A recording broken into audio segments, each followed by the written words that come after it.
Now आप सबकी ओर से, हम सबकी ओर से मैं बंते जी को मैं निवेदन करता हूँ कि बंते जी आज की देशना का आज प्रारंभ कीजिए। सभी को जय भीम। भाई और बहनों, हम परम वंदनीय डॉक्टर बाबा साहब अम्बेडकर जी के कुछ सिद्धांतों का आकलन कर रहे हैं और खासकर मनुष्यता की स्थापना करने के लिए और मनुष्यता से जो निष्कासित किए गए हैं उनको दोबारा मनुष्यत्व प्रदान करने।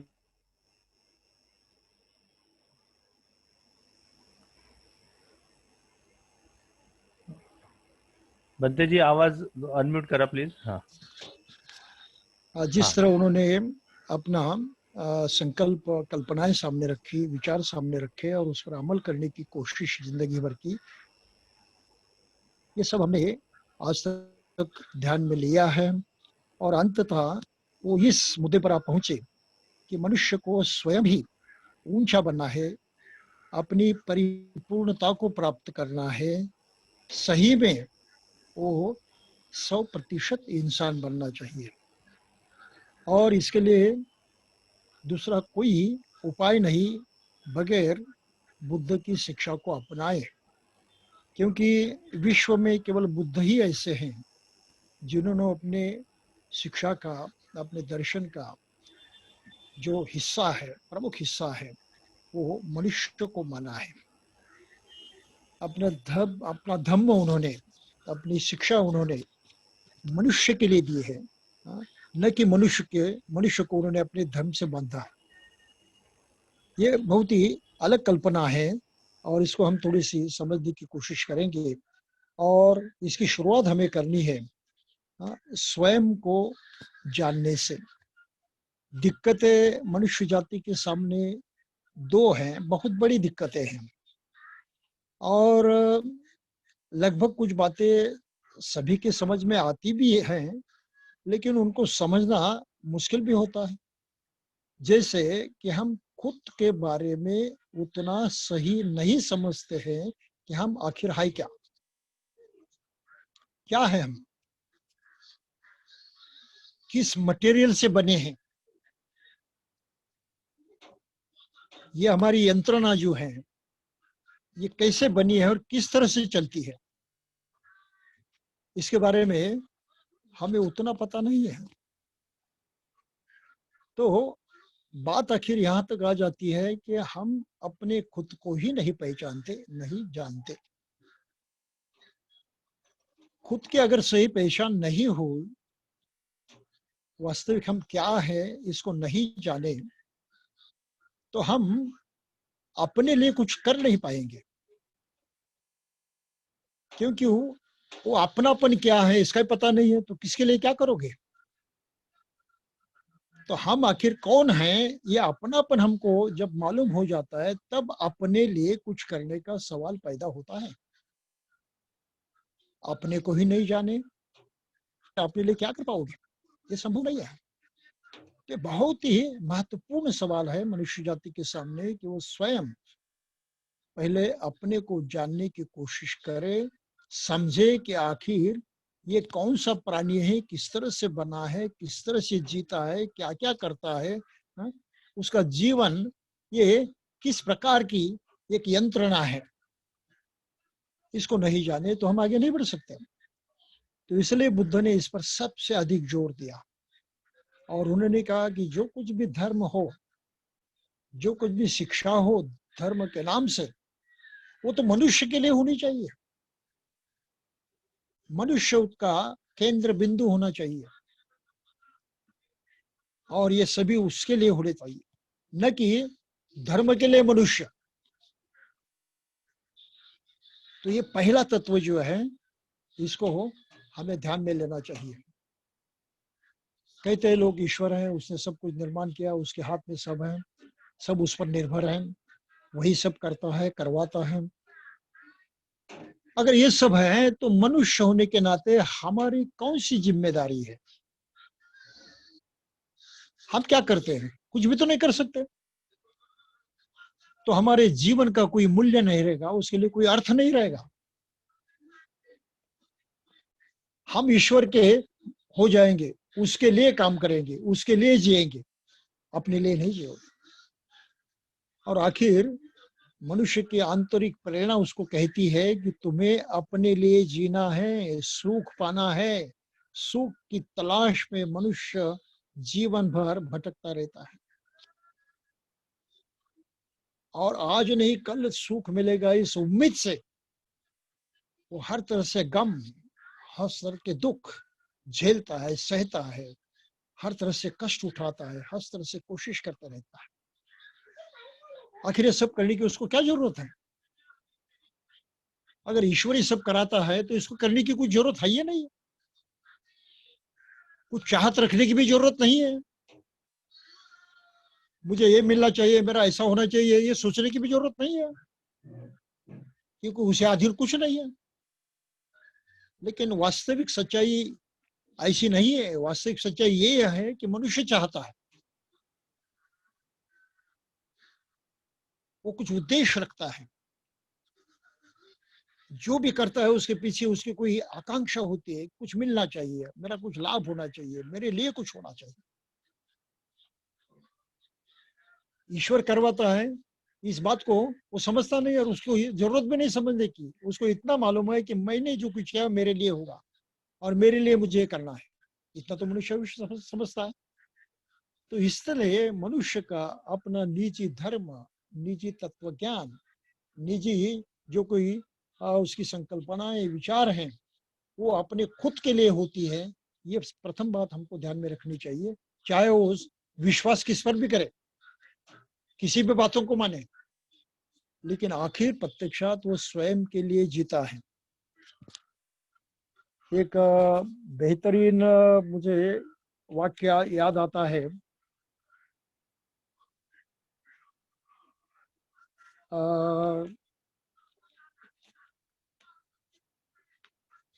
हुआ क्या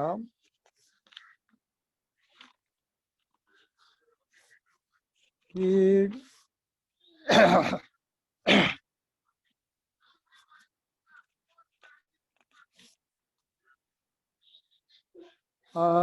बहुत ही बड़े एक वैज्ञानिक ने बहुत अच्छी बात कही है, और वे वैज्ञानिक हैं स्टीफन हॉकिंस। बहुत बेहतरीन बात कही है, सोचने के लिए मजबूर कराती है उनको। उन्होंने लिखा है,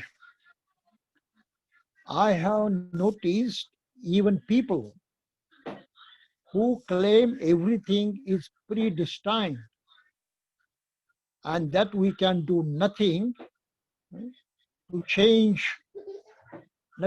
it, look before they cross the road.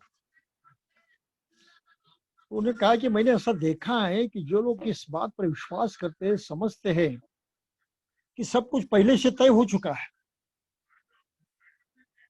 हमारे भाग्य में लिखा हुआ है, पहले से लिखा हुआ है, सब तय हो चुका है, और उसके हम कोई परिवर्तन नहीं कर सकते, उसे बदलाव नहीं ला सकते।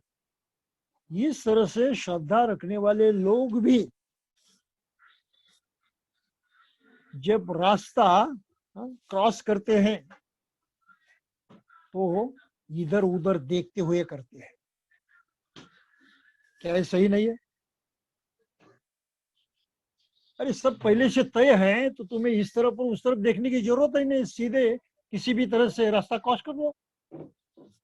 लेकिन नहीं, आदमी समझता है कि नहीं, इतना नहीं है, ये सबसे पहले सब कुछ तय हुआ है, ये उतना सही नहीं है, प्रत्यक्षात इस तरफ देखना ही चाहिए, तब मैं बच जाऊंगा।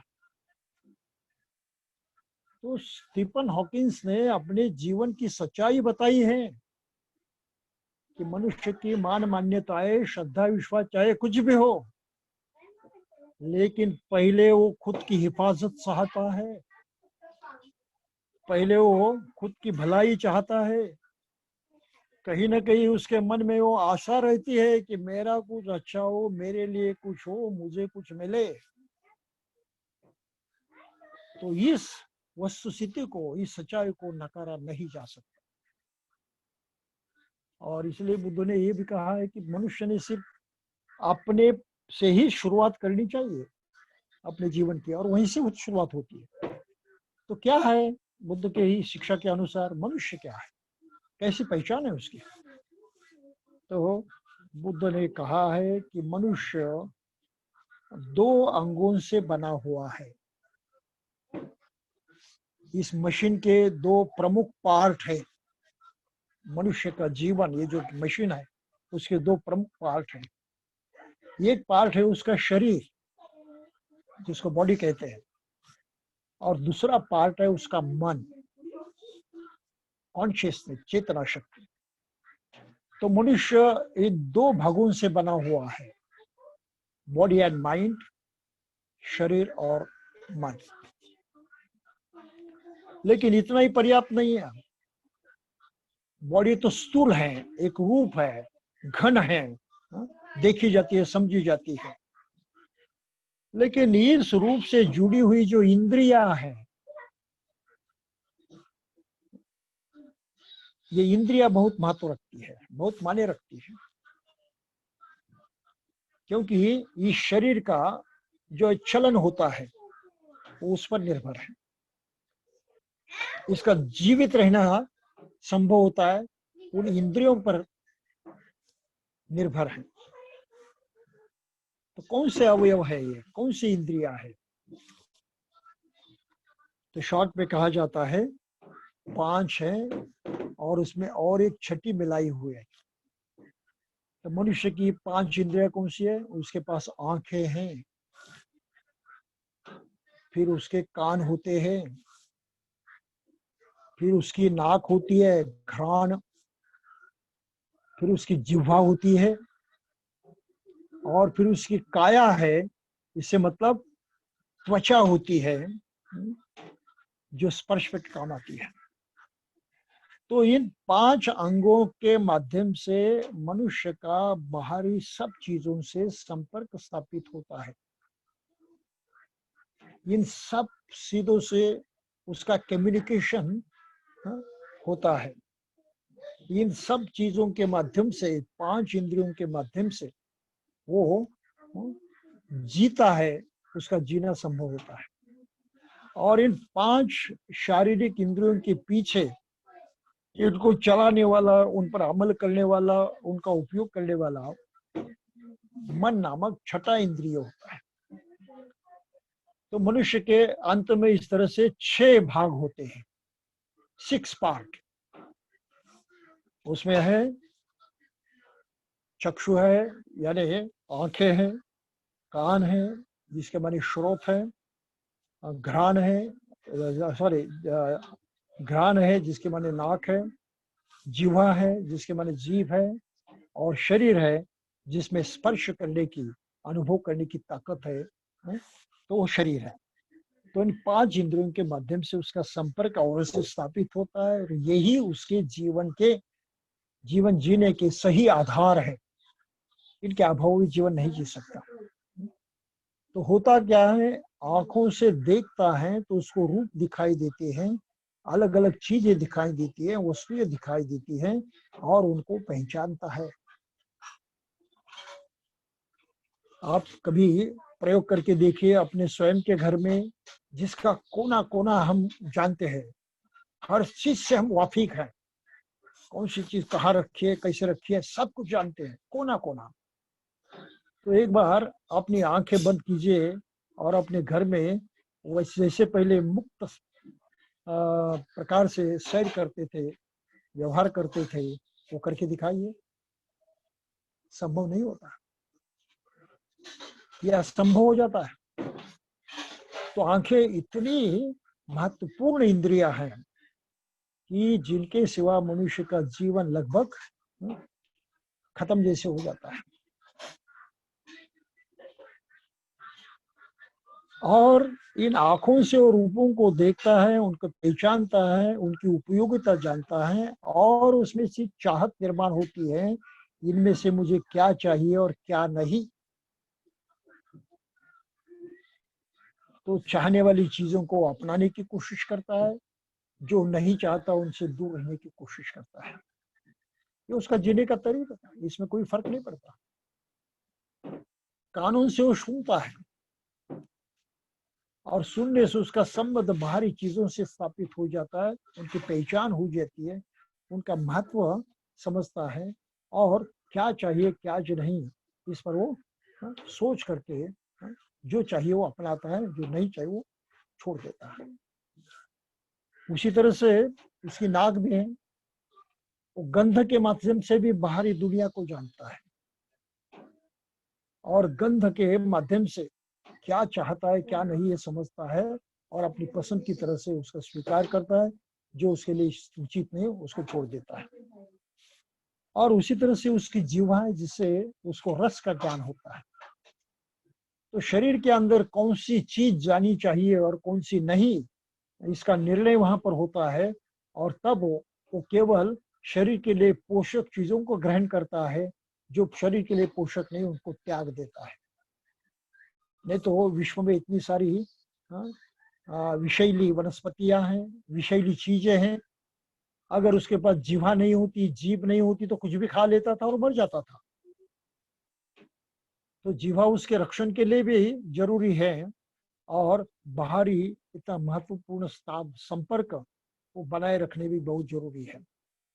उसका जीना मरना जीवा पर भी आधारित होता है कि वो आहार के बिना तो जी नहीं सकता और आहार गलत लिया तो मर जाता है। तो गलत आहार न ले, सही आहार लेने की क्षमता उसमें जो उपस्थिति है वो जीवा के कारण उपस्थिति है। तो बहुत मूल्यवान इंद्रिया है, वो सामान्य नहीं है। और फिर स्पर्श है, त्वचा स्पर्श का काम करती है, सुख क्या है दुख क्या है, असुख दुख क्या है इसको जानता है और इस माध्यम से भी वो मनुष्य चाहत अपनी चाह के अनुसार उसकी ये चयन करता है और जो नहीं चाहता उसको छोड़ देता है और इससे वो अनेक बातों से बचता भी है और उसका उपभोग करते हुए आनंद भी लेता है। तो ये 5 इंद्रियां है और उनको चलाने वाली छठी इंद्रिया जिसको मन कहा गया है। तो एक यंत्रवत किस तरह से होता है इसका साइंस और सभी लोग जानते हैं, उसमें जाने की हमें कोई जरूरत नहीं है। हम सब इतना ही जाने कि एक मनुष्य होने के नाते हम इन 6 इंद्रियों के माध्यम से जीते हैं। ये हमारा मशीन बना हुआ है और ये मशीन विशिष्ट ढंग से काम करता है। अब इस बात को ध्यान में रखते हुए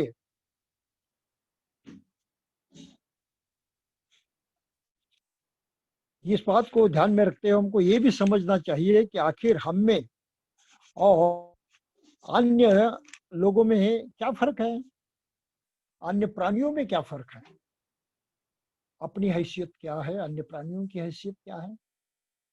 इस पर भी स्टीफन हॉकिंस ने बहुत अच्छा उदाहरण दिया है। उन्होंने कहा है, we are just an advance breed of monkeys. हम क्या है, जो बंदर है उनसे एक सुधारित अवस्था है, सुधारित प्राणी अवस्था है। इससे अधिक हम कुछ नहीं है। तो अन्य प्राणियों से हमारा कुछ ना कुछ संबंध जरूर है, उससे हम बिल्कुल पृथक नहीं है। हमारी ओरिजिन कहीं ना कहीं अन्य प्राणियों में है, उससे हमारा इवोल्यूशन हुआ है, उत्क्रांति हुई है। इस बात को हमें समझना चाहिए और इस तरह से अपना ये अस्तित्व जो है इसका ध्यान रखने के बाद फिर हमको ये सोचना चाहिए कि हम में और दूसरों में फर्क क्या है। तो अन्य प्राणियों में और हम में सिर्फ फर्क एक बात का है, वो भी स्टीफन हॉकिंस ने कहा है, but we can understand the universe, that makes us something very special. हम विश्व को जानने की क्षमता रखते हैं, इसलिए हम अन्य प्राणियों से कुछ अधिक है, कुछ खास है।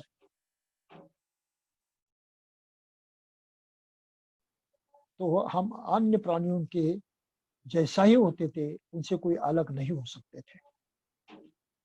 तो मनुष्य जीवन का एक गहरा मतलब जो है, जो बुद्ध ने प्रकट किया है, और खुद को जानने पर उन्होंने हर मनुष्य को प्रेरित किया कि तुम खुद को जानो, अपनी पहचान करा लो। आखिर तुमको जीना है, अपने लिए जीना है, और अपने पास जो है उन साधनों को लेकर ही जीना है, दूसरा कोई साधन नहीं है आपके पास।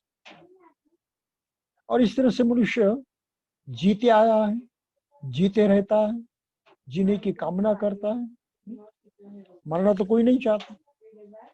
और फिर इसी प्रकार का दर्शन पहले से विश्व में निर्माण हुआ है।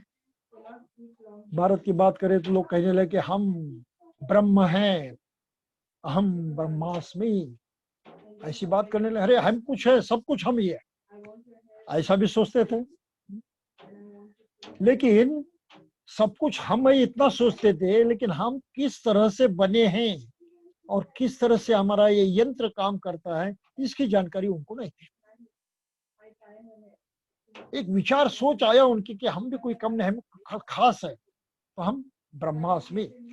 ब्रह्म का भी उसको पता नहीं था, खुद को भी पता नहीं था, किस तरह से ब्रह्म है और किस तरह से तुम हो, दोनों में कौन सी समानता है, किस तरह से तुम स्वयं को ब्रह्म कहते हो, किसी का कुछ भी संबंध नहीं। केवल कल्पना मात्र थी। बुद्ध ने इस संबंध को स्थापित किया, विश्व को जानने की पद्धति सुझाई, अपना स्वयं का दर्शन कराया, और इसका सही ढंग से उपयोग करने की बात कही, और कहा कि भाई ये 6 इंद्रियां हैं, उनमें से सबसे बेहतरीन, सबसे महत्वपूर्ण, सबसे ताकतवर केवल एक इंद्रिय है, उसका नाम है मन। क्योंकि बाकी ये जो 5 इंद्रियां हैं, मन के सहारे कुछ नहीं कर सकती, अब उनके सहारे बिना कुछ नहीं कर सकती, उनको मन का सहारा जरूरी है। देखा जाए तो मन ही इन इंद्रियों को चलाता है, उनको उन पर नियंत्रण रखता है, उनसे काम करवाता है। बगैर मन के ये इंद्रिय अपने में कुछ नहीं है, वो डेड पार्ट है। तो मनुष्य का जीवितपन जो है, वो इस जीवितपन इस मन से संबंधित है, जिसको आधुनिक काल में साइंटिस्ट कॉन्शियसनेस कहते हैं, चेतना शक्ति कहते हैं।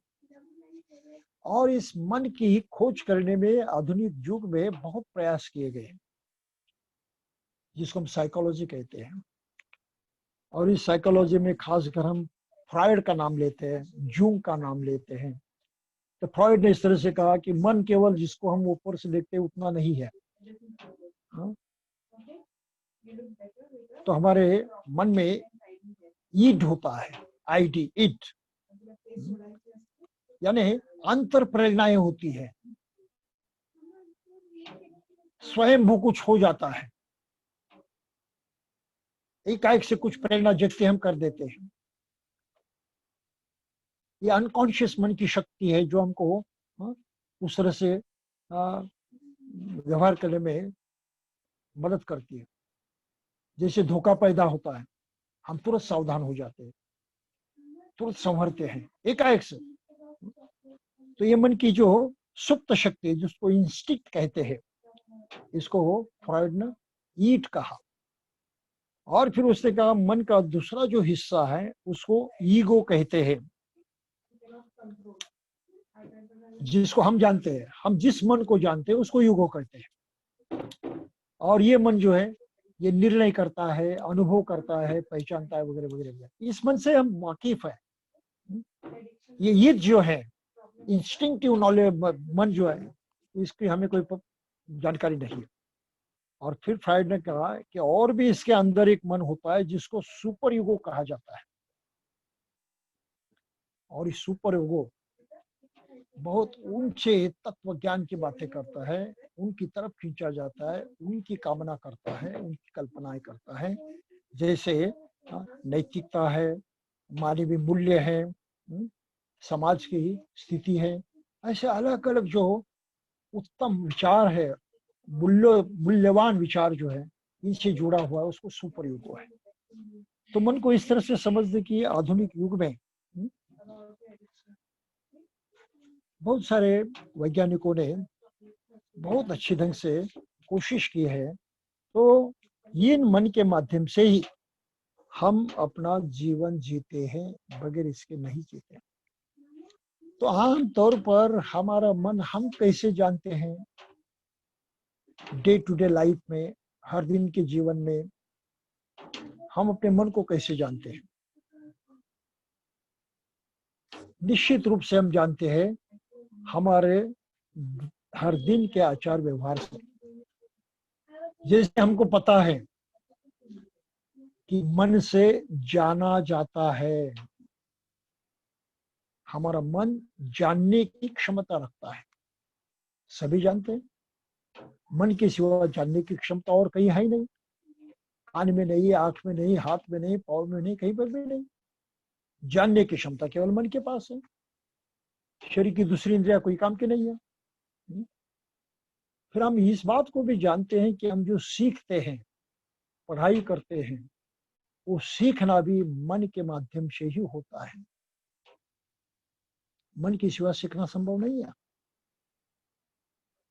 फिर हम तीसरा भी लक्षण जानते हैं कि मन ध्यान में रखता है, याद करता है, भूलता नहीं।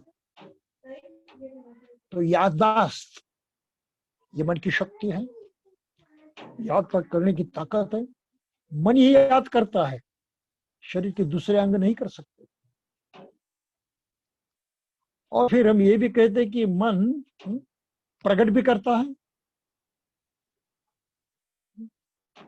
वो ध्यान में रखता है और ध्यान भी करता है, उसको दोबारा याद भी करता है। ध्यान में रखता है, याद भी करता है, उसको दोबारा प्रकट भी करता है, और मन कल्पना भी करता है, सपने भी देखता है। और सबसे बेहतरीन बात जो मन करता है उसको कहते हैं चिंतन मनन, यानी सोच विचार। सोच विचार करने की क्षमता मन में होती है, और ये मन की सबसे बड़ी ताकत होती है, जिससे हम पूरी तरह से वाकिफ है, जिसको हम पूरी तरह से जानते हैं, और उसका हरदम प्रयोग करते रहते हैं, सोच विचार करने का। हम सोचते हैं तो समझते हैं कि हम सोच रहे हैं, विचार कर रहे हैं। हर मनुष्य इस बात को जानता है।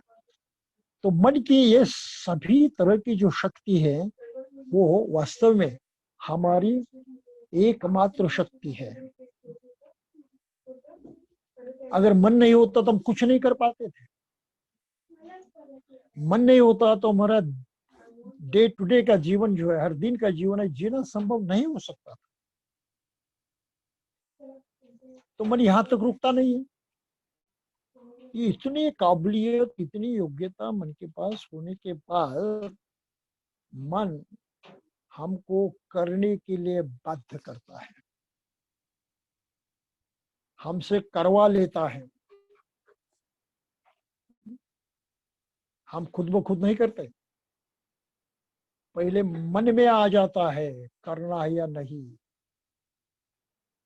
एक चाहत मन में पैदा होती है, और मन में चाहत पैदा होने के बाद फिर हमारी इंद्रियां काम करने लगती है। मन ने चाहा कुछ देखना है तो आंखें देखने के लिए तैयार हो जाती है। मन ने चाहा कुछ सुनना है तो कान सुनने के लिए तैयार हो जाते हैं। तो इस तरह से हमारी प्रत्येक इंद्रिया मन के इशारे पर काम करती है। मन चाहता है तो ये कारगर होती है, मन नहीं चाहता तो ये इंद्रिया कुछ काम की नहीं होती। तो इसलिए मनुष्य के पास सबसे बड़ी ताकत कौन सी है, सबसे बड़ी सामर्थ्य कौन सी है, शक्ति कौन सी है, तो वो है इसका मन। शरीर तो केवल साधन मात्र है, साधन है, मीडियम है। जैसे बिजली एक जगह से दूसरी जगह ले जाने के लिए तार की जरूरत होती है, तो तार से बिजली एक जगह से दूसरी जगह जाती है, जहां पहुंचना वहां पहुंचती है, लेकिन तार अपने में कुछ नहीं होती। बिजली का बहना उससे बंद हो गया तो तार का महत्व खत्म। इसीलिए मन का अस्तित्व अपने शरीर से खत्म हो गया, जिसको हम कॉन्शियसनेस कहते हैं, चेतना शक्ति कहते हैं। ये चेतना शक्ति खत्म हो गई तो हम मर गए। तो शरीर से बढ़कर ये ताकत हमारे पास होती है जिसको मन कहा जाता है। और इसीलिए बुद्ध ने मन पर जोर दिया और कहा कि ये मन ही मनुष्य की सबसे बड़ी शक्ति है। इसके कारण ही मनुष्य जीने के लिए सक्षम होता है। इसके कारण ही, इसके बल पर ही मनुष्य जीता है, और इसके कारण ही मनुष्य कुछ कर पाता है, अपनी भलाई कर सकता है, अपने को और अधिक उन्नत कर सकता है, अपने कल्याण के लिए वो कुछ ना कुछ कर सकता है। क्योंकि कल्याण की कौन सी बात है, इसकी सोच करने की ताकत मन में है। कल्याण कैसे किया जा सकता है, इसकी कल्पना करने की ताकत मन में है। और ये करने के लिए शरीर के इंद्रियां हैं, उनको आज्ञा देने की, उनसे काम करवा लेने की ताकत भी मन में है। वो सही होता है या नहीं होता है, इसको जांचने की भी ताकत मन में है। तो सभी दृष्टि से अगर देखा जाए तो मनुष्य ये मन के अधीन है, मन पर आधारित है, मन के प्रभाव में है। मन के सिवा उसके पास और कुछ है ही नहीं। और इसलिए बुद्ध धर्म में धम्मपद की पहली गाथा हम देखते हैं, मनोपुबंगमा धम्मा मनुष्यठा मनोमया मनसाच पदुत्थे न भासती व करोति वा। कि सभी धर्म, सभी बातें, सभी विचार, सभी कर्म, जो जो कुछ मनुष्य करता है, सभी की उपज मन से होती है। सब वहीं से निर्माण होते हैं। मन उन सभी बातों में श्रेष्ठ रहता है। सभी हमारी बातें मन से बनी हुई है, मनोमय है। अगर मन चाहता है तो हम करते हैं, कर पाते हैं। अगर मन नहीं चाहता तो हम कुछ नहीं करते, करना भी नहीं चाहते और कर भी नहीं पाते। तो मनुष्य का संपूर्ण जीवन मन के अधीन है, मन पर आधारित है। इस बात को बुद्ध ने बहुत बारीकी से समझाया है। अन्य किसी धर्म में मन का ये महत्व हम देख नहीं पाते। मनुष्य के मन की कोई कीमत नहीं है। वैसे तो ईश्वरवादी धर्मों में मनुष्य के लिए कोई जगह ही नहीं है। वहां तो सिर्फ इतना कहा जाता है, ईश्वर ने तुमको बनाया, बस उसके गुलाम रहो, उसके लिए करो, उसको मनाओ, उसकी प्रार्थना करो, उससे मांगो, सब कुछ उसके लिए करो, तब तुम्हारा हो जाएगा। लेकिन कोई मनुष्य ये सवाल नहीं उठाता फिर मेरा मन क्या काम करता है। ये सवाल इसलिए नहीं उठाता कि उसको मन का ही पता नहीं है, और उन धर्मों ने उसको कुछ बताया नहीं मन के बारे में। तो ये जो बहुत भारी अज्ञान मनुष्य जाति में था कि खुद की पहचान उसको नहीं थी, खुद को नहीं जानता था। इस खुद की जानकारी बुद्ध ने उसको दी। ये ज्ञान बुद्ध ने उसको सिखाया कि भाई तुम खुद को जानो और इस तरह से जानो। तो मनुष्य जाति के लिए बुद्ध की देन कितनी अहम है, कितनी महान है, इसकी कल्पना आप इससे कर सकते हैं। बुद्ध को नकारना तो किसी के लिए सहज संभव है, लेकिन नकारने के पीछे ज्ञान नहीं है कि हम क्यों नकारते हैं।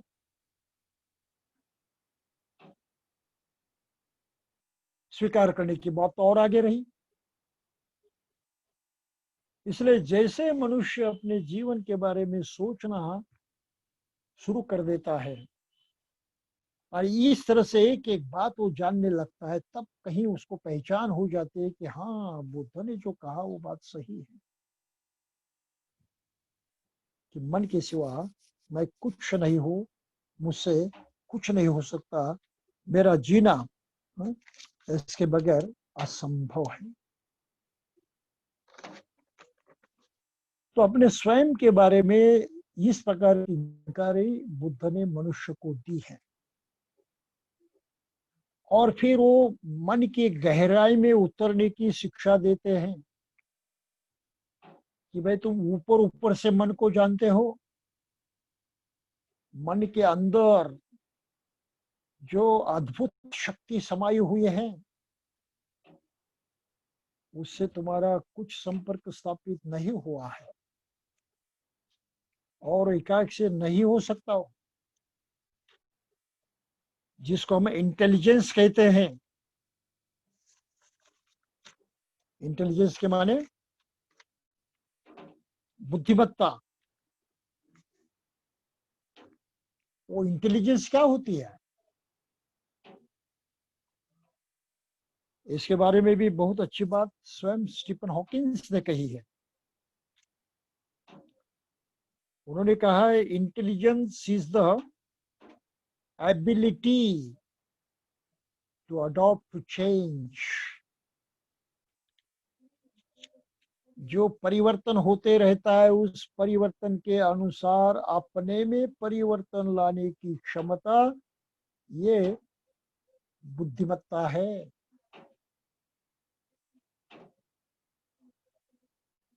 ये बहुत ही गौर करने वाली बात है, बहुत बारीकी से इस पर सोच विचार करना जरूरी है। परिवर्तन तो हरदम होते रहता है। कल हम आज आज में नहीं ला सकते,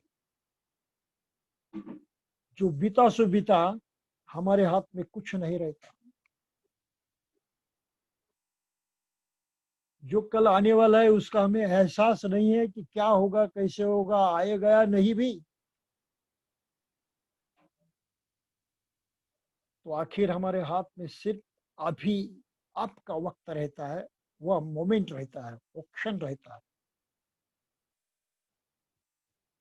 और इस क्षण को ही अपनाकर हम कुछ कर सकते हैं, हम कुछ पा सकते हैं, हमारी काबिलियत को हम प्रत्यक्ष ला सकते हैं। इसलिए बुद्ध ने महत्वपूर्ण बात कही कि किस पर भरोसा मत करो,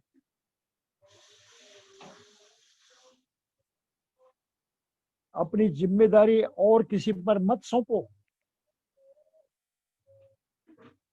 कोई बाहरी शक्ति आपके काम आने वाली नहीं है।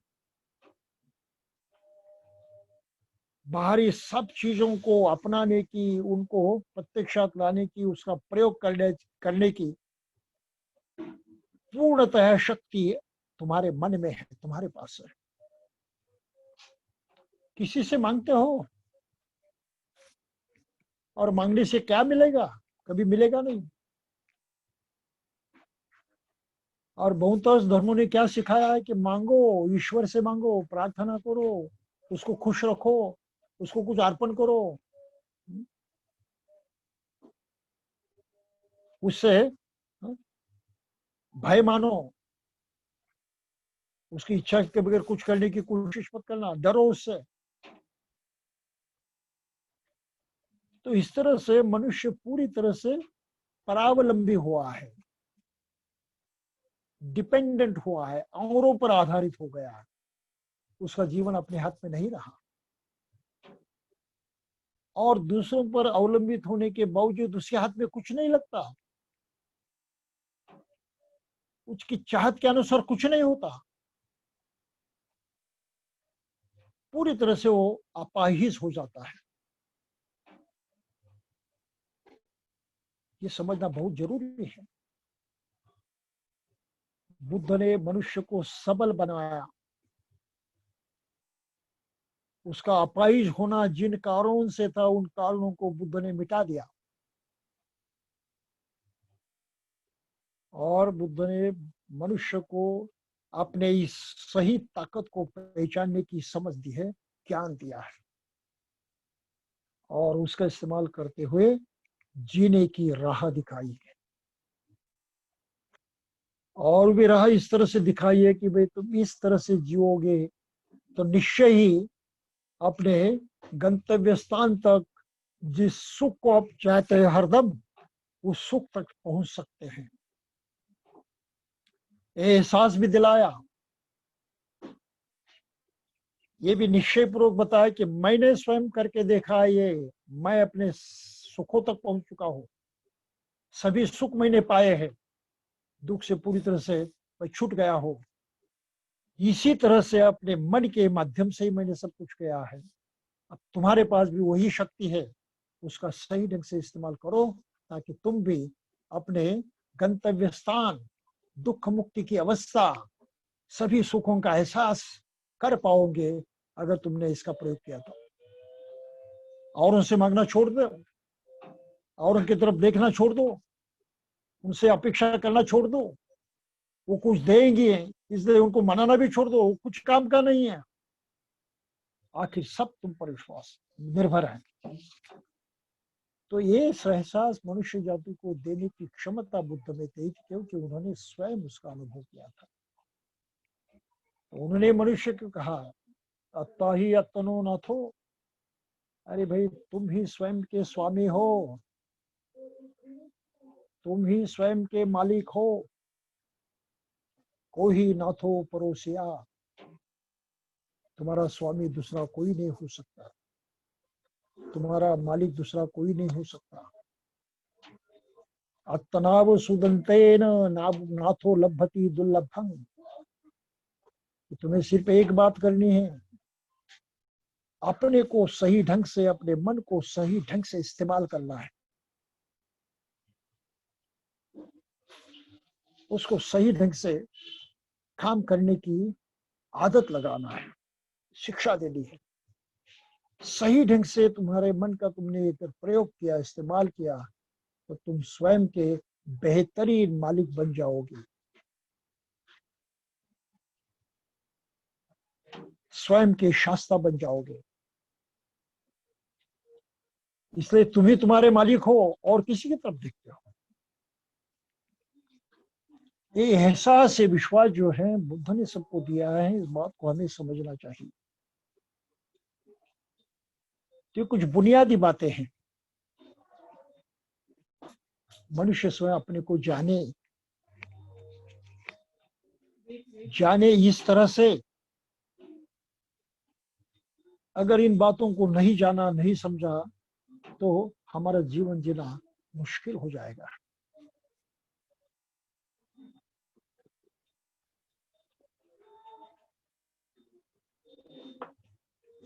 ये जो ज्ञान है, जिसको ये हम आजकल विज्ञान कहते हैं, साइंस कहते हैं, तो साइंस के माध्यम से हमने इतनी सारी जानकारी हासिल कर ली है। हम अपने इंद्रियों को जानते हैं, अपने शरीर को जानते हैं, उसमें कम ज्यादा होता है उसको भी जानते हैं, बहुत कुछ जानते हैं। लेकिन कमजोरी कहाँ अभी भी बनी रही है?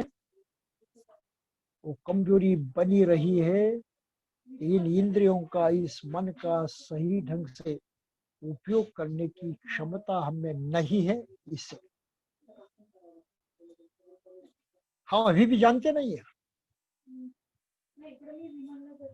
तो विज्ञान ने हमको दिखा दिया है कि ना तो विश्व में स्वर्ग है या नरक है, ना तो कोई ऐसा ग्रह या तारा है जहां पर मृत्यु के बाद आदमी जाता है। कहीं दिखाई नहीं दिया। ये भी विज्ञान ने हमको दिखा दिया है कि बगैर किए कुछ होता ही नहीं, ऑटोमेटिक कुछ मिलता ही नहीं। ईश्वर प्रसन्न होगा और देगा, ये कभी हुआ ही नहीं है। और हमारे कुछ किए कारण से वो प्रसन्न होता है, इसका भी कोई प्रूफ नहीं है। फिर विज्ञान ने हमको इस हद तक लाया ज्ञान के समझने के, और फिर भी हम नहीं समझ पा रहे हैं। हम आज भी उसी कल्पनाओं पर विश्वास करते हैं और अपने जीवन का विडंबन करते हैं। ये समझना चाहिए। ये बहुत ही महत्वपूर्ण विषय है जिसको हमको जानना चाहिए। नहीं जाने तो हम कुछ नहीं जानते, ऐसा उसका अर्थ हो जाएगा। तो मनुष्य जीवन समझने के लिए, जानने के लिए, और खासकर जो महत्वपूर्ण सिद्धांत हैं सृष्टि के, सृष्टि में अपना जो अस्तित्व है उससे जुड़े हुए, इनको हम नजरअंदाज कभी नहीं कर सकते। तो इस तरह से अपने स्वयं को जानने की प्रेरणा बुद्ध ने दी, और बाबा साहब ने उसी सूत्र को अपनाया कि आखिर मनुष्य होने के नाते हमें इसके बगैर और दूसरी कौन सी चीज काम आने वाली है। मनुष्य का उद्धार इसके बगैर और दूसरे कौन से माध्यम से हो सकता है। और बुद्ध ने तो ये स्वयं के उदाहरण से उसको साबित कर दिया है, प्रूव कर दिया है। अब उसके बारे में कोई शक नहीं है। और बुद्ध की उस शिक्षा का जिन्होंने किया गत 2500 सालों में, वह भी इस अनुभव को ले चुके हैं, वो भी इस ज्ञान को समझ चुके हैं, उस फल को प्राप्त कर चुके हैं। तो इतना सब होने के बावजूद अगर हम उसका स्वीकार नहीं करेंगे तो हम केवल अज्ञानी है, अज्ञान के सिवा हमारे पास कुछ नहीं है, ये मान लेना चाहिए। और इसलिए बाबा साहब ने मनुष्य के लिए ये अगला कदम सूचित किया कि बौद्ध बनो और अपने आसपास के सभी लोगों को, इस देश को बौद्ध बनाओ। एक मनुष्य होने के नाते पूरी तरह से मनुष्यत्व को पाने का यही उपाय है, उसको अपनाओ अपने भले के लिए, अपने उद्देश्य प्राप्ति के लिए। अगर ये हम नहीं कर पा रहे हैं तो करेंगे क्या। तो जातिवाद है, ये दूसरी समस्याएं हैं, ये तो केवल हमारी मानसिक दुर्बलता से पैदा हुई है। हम प्रत्यक्ष जो सच्चाई है उसको स्वीकार नहीं करते, हम कल्पना में बह जाते हैं। हम आज जो सिद्ध हुआ है, पूरी तरह से ज्ञात हुआ है, उसको नहीं मानते। हम अपने भूतकाल की संस्कृति में और धर्म में फंसे रहते हैं। तो इस कमजोरी की हटाना बहुत जरूरी है, और इसलिए भारत को बौद्ध बनाना बहुत जरूरी है। तो इस तरह बाबा साहब ने बहुत ही भारी कदम उठाया कि हमें बुद्ध धर्म को अपनाना निहायत जरूरी है, बगैर उसके हम आगे नहीं बढ़ सकते। तो इस बौद्ध जीवन मार्ग के कुछ तत्व हमने पिछली बार देखे थे, जो आधुनिक मानव जाति ने और खासकर विश्व के जो अनेक देश है उन्होंने सामूहिक रूप से कबूल किए थे, मान लिए थे और उसको स्वीकार किया था। हमने देखा कि यूनो ने मनुष्यत्व के 4 तत्वों को अपनाया। ह्यूमैनिटी यानी मनुष्यता को अपनाया उन्होंने, न्यूट्रलिटी यानी तटस्थता, इसको अपनाया उन्होंने, इम्पार्शलिटी निष्पक्षपातता, इसको अपनाया उन्होंने, और इंडिपेंडेंस हर आदमी की स्वतंत्रता है, उसको अपनाया। और फिर उसमें और 3 तत्व जोड़े गए जो एक स्वयं सेवा का तत्व है, फिर मानव जाति की एकता का तत्व है, और फॉर यूनिवर्सलिटी है, वैश्विकता का तत्व है। और बुद्ध धर्म इन सभी को अपनाता है, इसी का ही प्रचार प्रसार करता है, इसी पर ही विश्वास देता है। 100% मनुष्यता, ये बुद्ध धर्म का आदर्श है। इस बात को हमने पिछली बार देखा था। तो स्वयं के प्रति अगर हम इस तरह से जागरूक होते हैं तो हमारा एक महत्वपूर्ण कदम आगे बढ़ता है मनुष्यता प्राप्त करने की ओर। और ये मनुष्यता प्राप्त करने के लिए केवल इतना ही काफी नहीं होता, तो उससे भी हमें थोड़ा और आगे बढ़ना जरूरी होता है। वो आगे का तत्व कौन सा है? तो आगे का तत्व है कि हम अपनी खुद की तो समझ पाई, हमारे अपने बारे में है, हमने तो जाना, लेकिन इससे काम नहीं होता। बुद्ध आगे कहते हैं कि इससे और एक आगे कदम बढ़ाना है, और ये कदम है हम अपने आसपास जो है, हम जिस विश्व में हैं, जिस जगत में जीते हैं, उसको भी सही ढंग से जानना। गलती नहीं होनी चाहिए, जैसा है वैसा जानना चाहिए। तो सृष्टि को जानने का कौन सा उपाय है? धर्मशास्त्र है, ग्रंथ है? नहीं। और जो धर्मशास्त्र आज तक देखे गए उसमें से कितनी सारी गलतियां विज्ञान ने खोलकर सामने रखी हैं। जैसे बाइबल में कहा जाता है कि पृथ्वी जो है ये प्लेन है, आप एक ओर से चलते जाएंगे दूसरी ओर गिर पड़ोगे। तो ईश्वर का शब्द बना है बाइबल, और उसमें ये भारी गलती है। और आज हम जानते हैं कि पृथ्वी वैसे नहीं है, वो तो गोल है। वो स्वयं के इर्द गिर्द भी घूमती है, और सूरज के इर्द गिर्द भी घूमती है। तो आज का विज्ञान हमको बहुत अलग प्रकार का ज्ञान देता है, असलियत बताता है, जो पहले किसी को मालूम नहीं थी। तो हिंदू धर्म शास्त्र में लिखा है कि पृथ्वी जो है ये नाग के सर पर होती है, और नाग कहीं बहुत बड़े महासागर में है, सोया रहता है, और उसके उस शया पर विष्णु देवता बैठी हुई है, सोई हुई है। ये केवल कल्पनाएं है,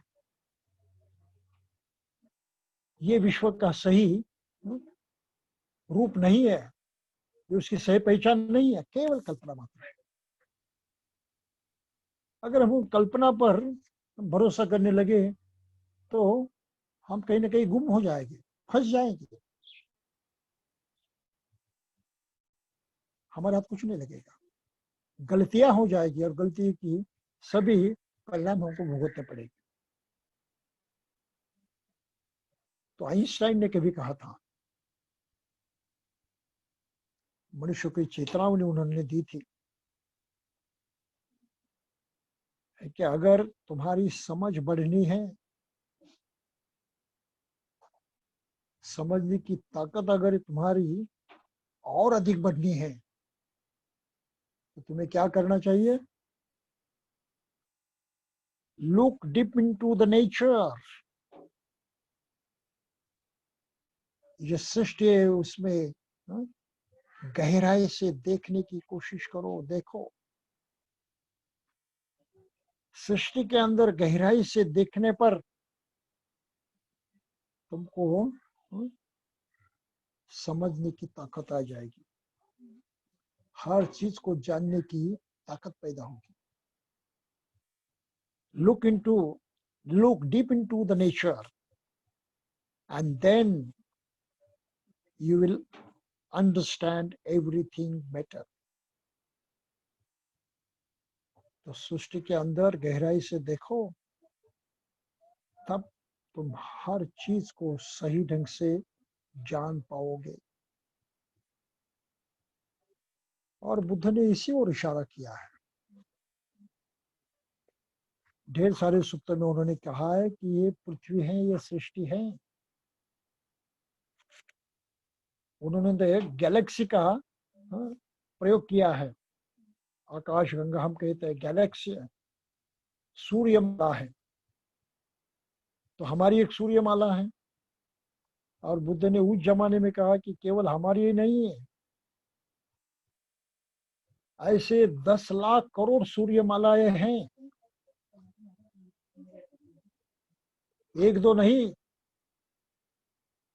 और कोई तो हमारी सूर्यमाला से भी बहुत बड़ी है और सर्वत्र फैल चुकी हैं, हम उसके अंत तक नहीं जा सकते। और ये किसी की निर्मित वस्तु नहीं है, ये तो स्वयं निर्मित है, स्वयं चलित है, इसको चलाने वाला भी कोई नहीं है। तो इस बात को बुद्ध ने 2500 वर्ष पहले जाना, अपने मन के माध्यम से, जो आज विज्ञान ने हमारे सामने प्रकट किया है। बहुत अच्छे बाइनोकुलर्स बनाते हुए, टेलीस्कोप बनाते हुए हम कम से कम एक सूर्यमाला तो देख सकते हैं, और उससे भी परे और कितनी सारी सूर्यमालाएं हैं, इसका भी अंदाज लगा सकते हैं।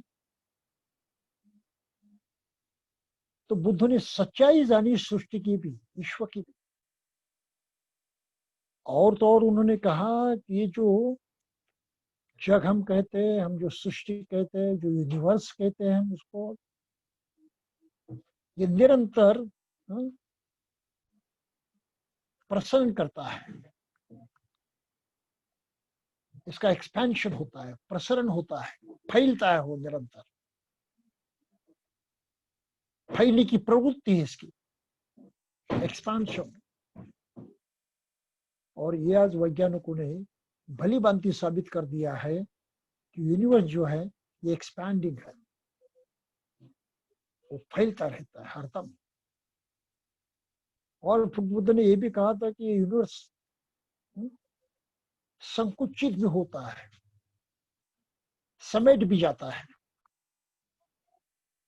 उस समेट जाने के सिद्धांत को भी आज वैज्ञानिक सामने रखते हैं। यहाँ ब्लैक होल्स हैं,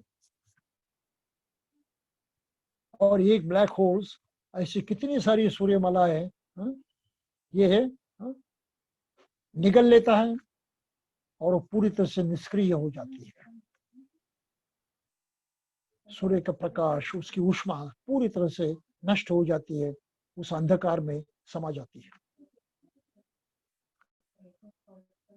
तो ये जो सृष्टि का आज का सिद्धांत वैज्ञानिक हमारे सामने रखते हैं, उसको बुद्ध ने उस जमाने में जाना कि विश्व जो है ये स्वयं निर्मित है, वो स्वयं चलित है, वो निरंतर प्रसारित होता है, उसका कुंचन हो जाता है, इस पर किसी का कंट्रोल नहीं है, कोई निर्माता नहीं, उसका अधिकार नहीं चलता उस पर। उसके अपने स्वयं चलित नियम है, कानून है, लॉज ऑफ द यूनिवर्स उसको कहते हैं, और उसके अधीन वो चलता है। और इसी विश्व में कॉन्शियसनेस की जो शक्ति है, एक एनर्जी है, इससे प्राणी वर्ग उत्क्रांत हुआ है। कॉन्शियसनेस, इससे प्राणी वर्ग उत्क्रांत हुआ है। एकाएक से नहीं हुआ, किसी ने उसका निर्माण नहीं किया। धर्म ग्रंथों में ढेर सारे वर्णन आते हैं, मनुष्य कैसा पैदा हुआ, कैसे ईश्वर ने बनाया, वो बनाया, ये कोई माने नहीं रखता। विश्व में एवोल्यूशन हुआ है, उत्क्रांति हुई है, और इस सिद्धांत को आज हम जानते हैं वैज्ञानिकों के माध्यम से। तो बुद्ध ने इसी बातों पर जोर दिया। ये जो कथा थी पहले, जो भावना थी, जो श्रद्धा थी, ईश्वर ने सब निर्माण किया है, उसके हाथों में सब कुछ है, वही चलाता है, उससे मांगना चाहिए, हम अपने में कुछ नहीं पा सकते, तो ये सभी बातें गलत हैं। ये बुद्ध ने उस वक्त साबित कर दिया, अपने इस दर्शन को सामने रखते हुए, कि मनुष्य मात्र अपने में क्या है और विश्व अपने में क्या है, ये सृष्टि अपने में क्या है।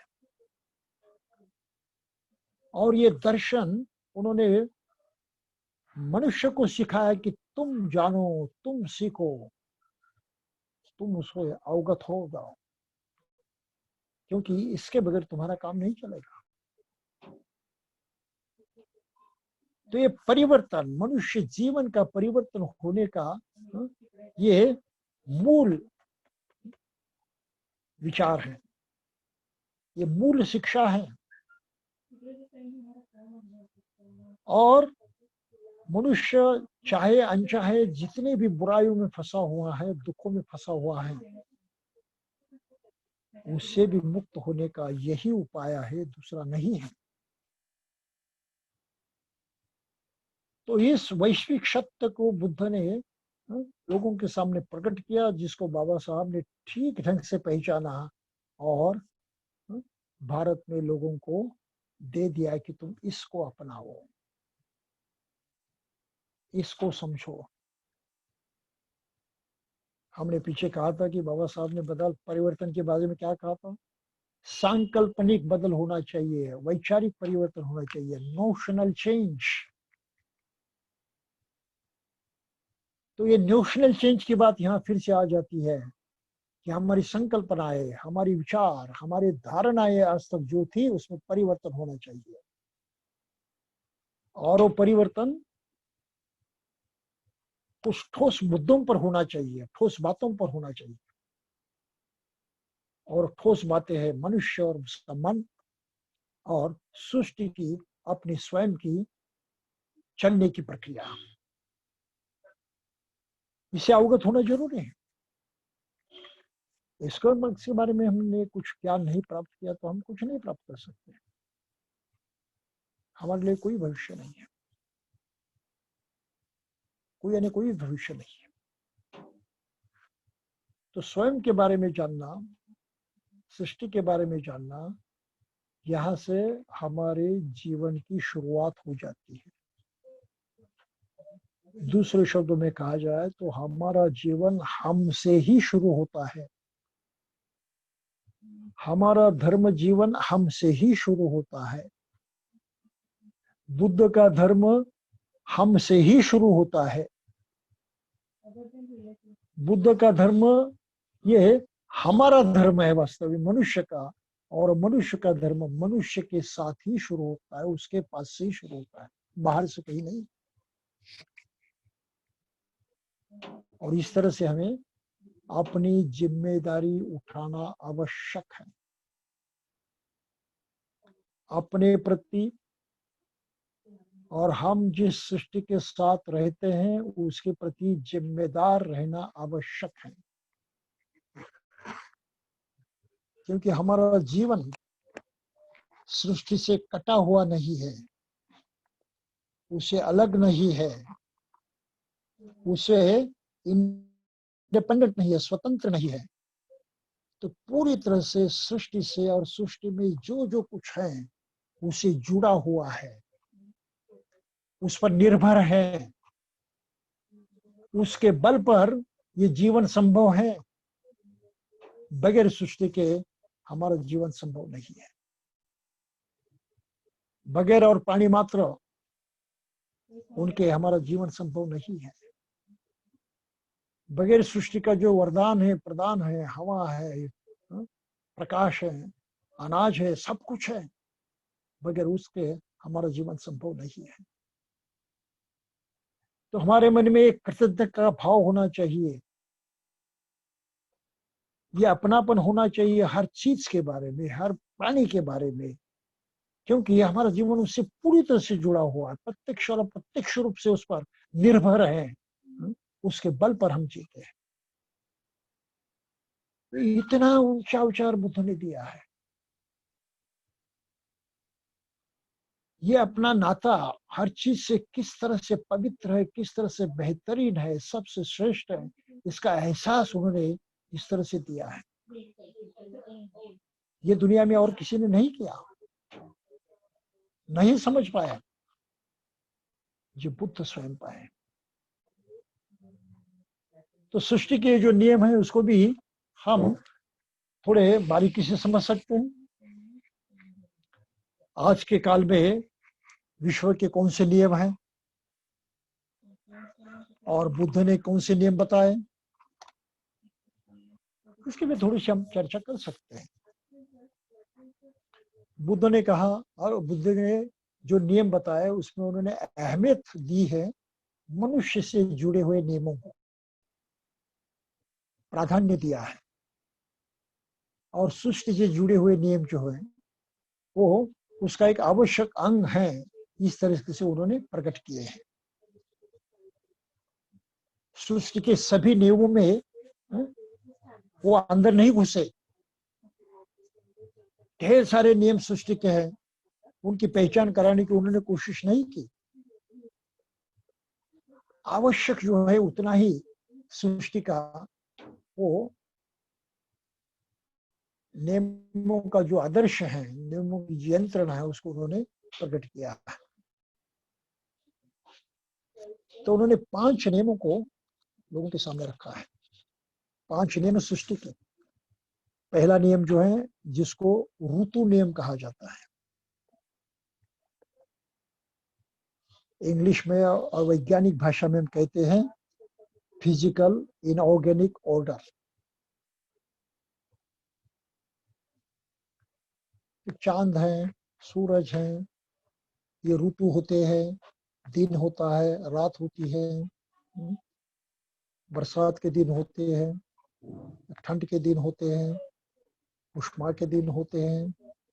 ये सब जो अलग अलग ढंग का सिस्टम हम परिवर्तन पाते हैं, उसके अलग अलग रूप जो है उसको देखते हैं, ये सृष्टि के रूप है, यूनिवर्स के ये कानून है, और वो एक ढंग से निरंतर चलते रहते हैं। उसमें हम कोई बदलाव नहीं ला सकते, कोई परिवर्तन नहीं कर सकते, कोई आगे पीछे नहीं कर सकते, ना तो उसको रोक सकते हैं। तो हमको उनके अधीन होकर जीना पड़ता है, उसका लाभ उठाते उठाते जीना पड़ता है, उसको सोच समझकर अपनाना पड़ता है, और स्वयं को उससे एडजस्ट करना पड़ता है। तो ये ऋतु नियम है, इसमें और ज्यादा समझने की आवश्यकता नहीं है। फिर दूसरा नियम बुद्ध ने बताया वो बीज नियम है। तो बीज होता है तो सृष्टि होती है, सब जो सृष्टि के अलग अलग फल हैं, वृक्ष हैं, ये सब कुछ होता है,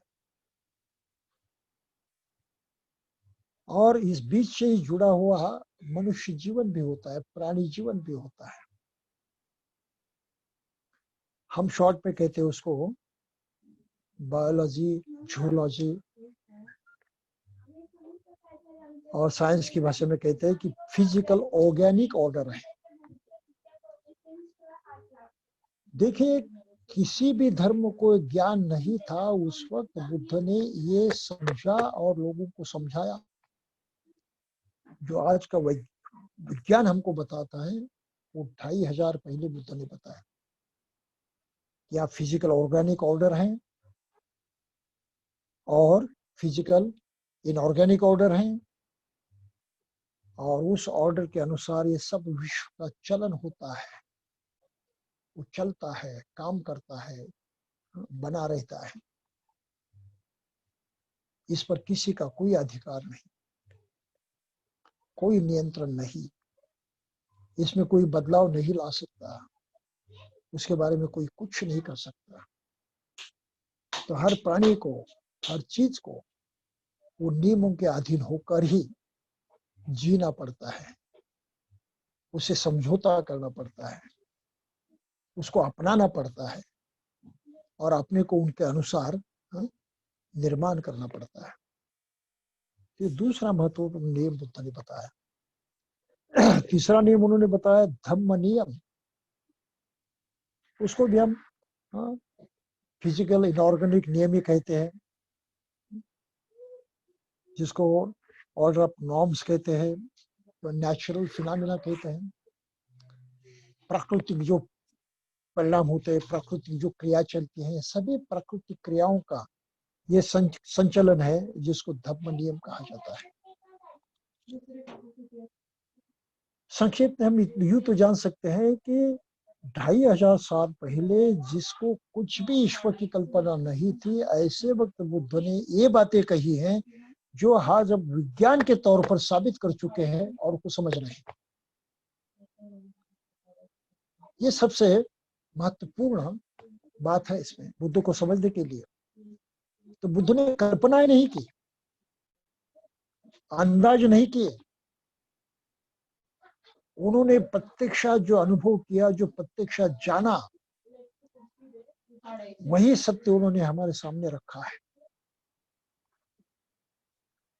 तो बुद्ध की तरफ देखने की हमारी दृष्टि ये होनी चाहिए कि उन्होंने केवल सच्चाई हमारे सामने प्रकट की है, उनकी अपनी बातें हम पर नहीं थोपी है, ना ही उन्होंने हमारा उनके खुद के लिए कुछ इस्तेमाल करने की बात कही है। यहां तक उन्होंने कहा मेरी सिर्फ बात समझो, मुझे मानने की, मुझे कुछ देने की और मुझे मेरी वंदना पूजा करने की कोई जरूरत नहीं है, उसे दूर रहो। ये केवल बुद्ध कह सकते हैं, क्योंकि उन्होंने सत्य को सही ढंग से जाना था और वो सत्य का अंग बनकर जीते थे, इसलिए उस सत्य के सिवा और कुछ वो कह नहीं सकते थे। केवल बुद्ध है जो किसी से कुछ नहीं चाहते, ना पूजा है, ना वंदना है, ना कुछ अर्पण करना है, ना कुछ मांगना है, ना कुछ प्रॉमिस करना है, ना कुछ देना है, कुछ नहीं।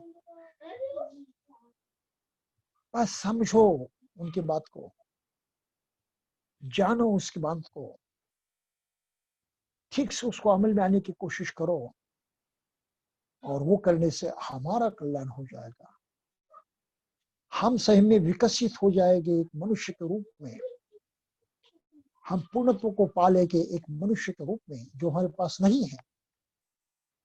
तो अपने इस अधूरेपन को बिठाने के लिए और उसको पूर्णत्व में परिवर्तित करने के लिए बुद्ध ने हमको शिक्षा दी है, चेतावनी दी है, सिखाया है, हमारे आंखें खोली है। यूं हमको बुद्ध को जानना चाहिए, इस दृष्टि से बुद्ध की तरफ देखना चाहिए। अगर ये दृष्टि हमारे पास नहीं होगी तो हम बुद्ध को कभी पहचान नहीं पाएंगे और उनका सही फायदा नहीं उठा पाएंगे। तो ये 3 नियम है, ऋतु नियम है, बीज नियम है और धम्म नियम है। और फिर एक बहुत महत्वपूर्ण नियम बुद्ध ने बताया जिसका नाम है कम्म नियम। कम्म नियम, order of acts and results, कार्य कारण भाव हम कहते हैं उसको। कारण होता है तो उसका परिणाम होना ही है, कारण नहीं होता तो उसका परिणाम नहीं होगा। और एक कार्य कारण भाव की श्रृंखला पूरे विश्व में हर दम चलती रहती है, जिसके तहत हर प्राणी को हर चीज को जीना पड़ता है।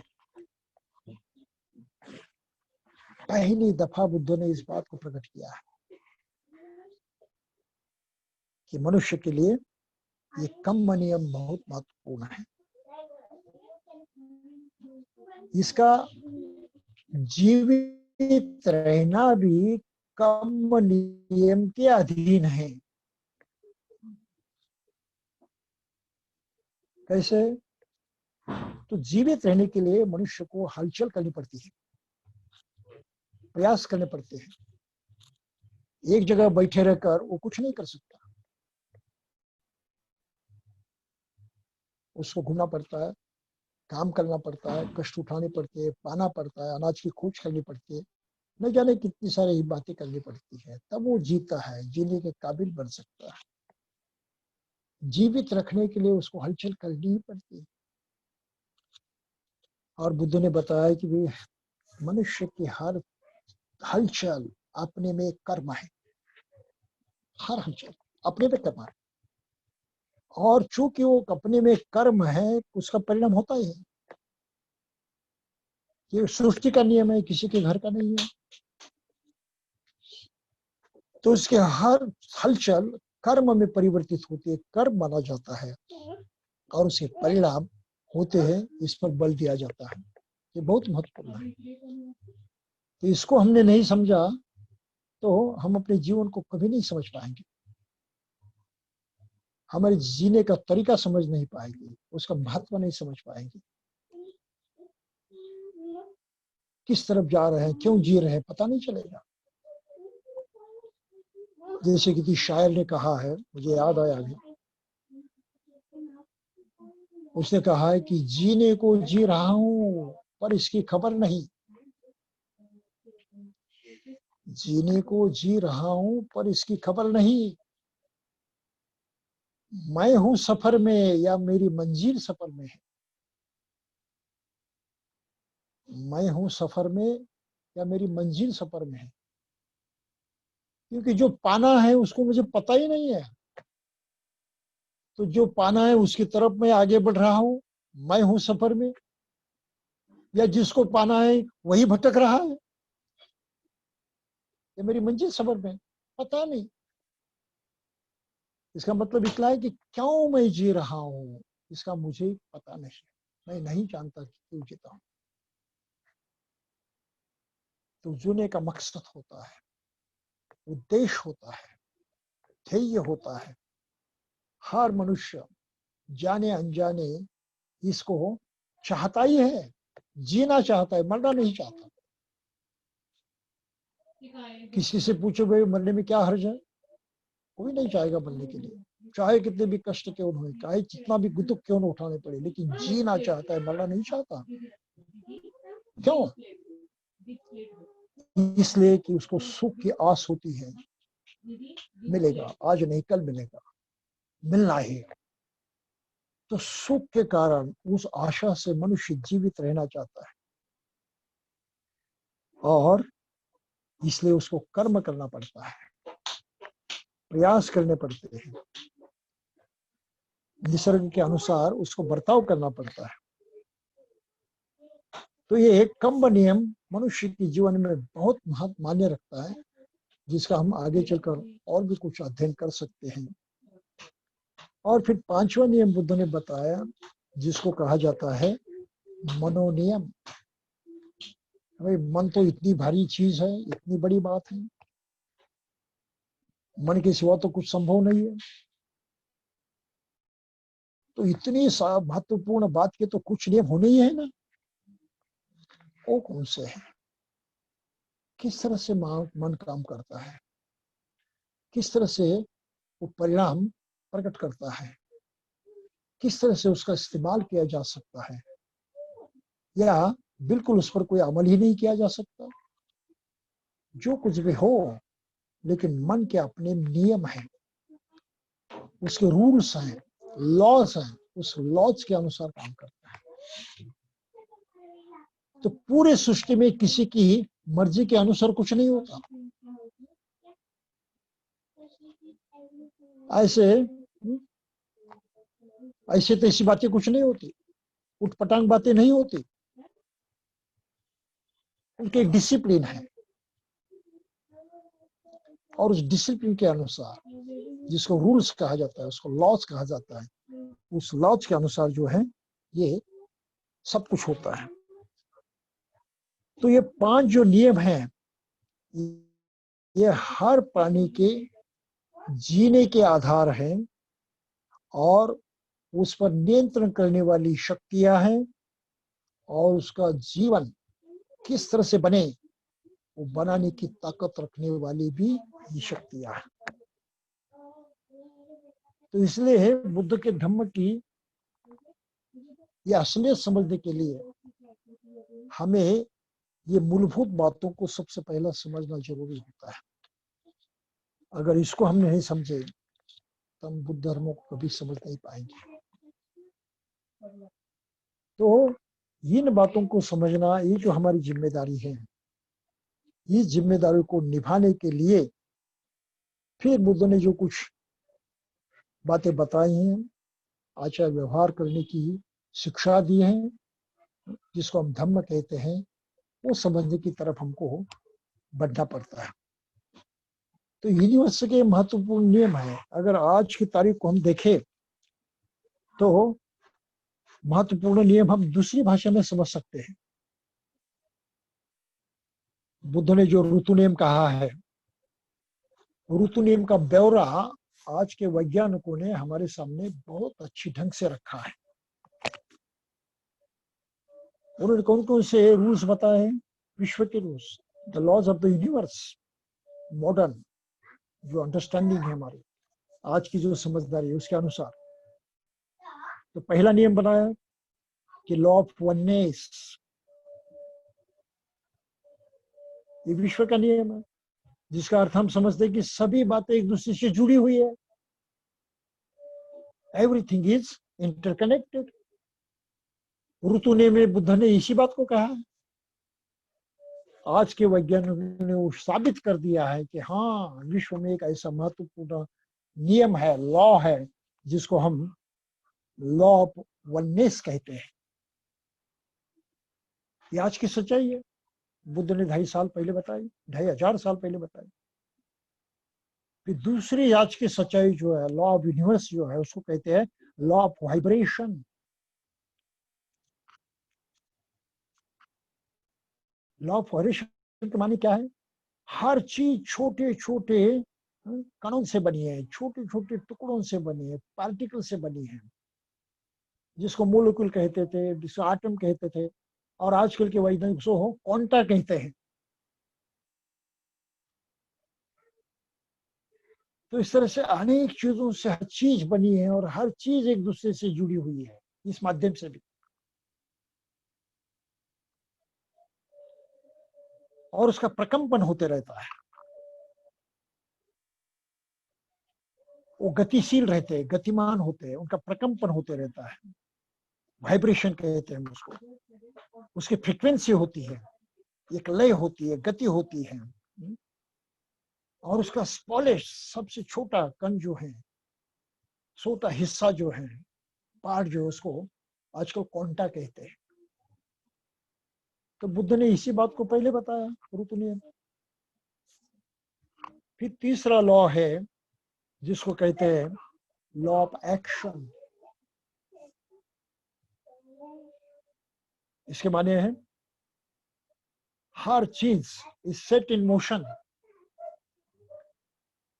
हर चीज गतिमान होती है, गति के बगैर नहीं होती। ये बाहरी चीजें जैसे गतिमान है, वैसे हमारा मन भी गतिमान है,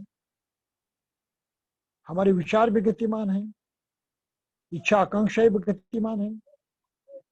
अब एक उभर आती है, अगले क्षण में दूसरी उभर आती है, अगले क्षण में वो नष्ट होती है और कोई पैदा होता है।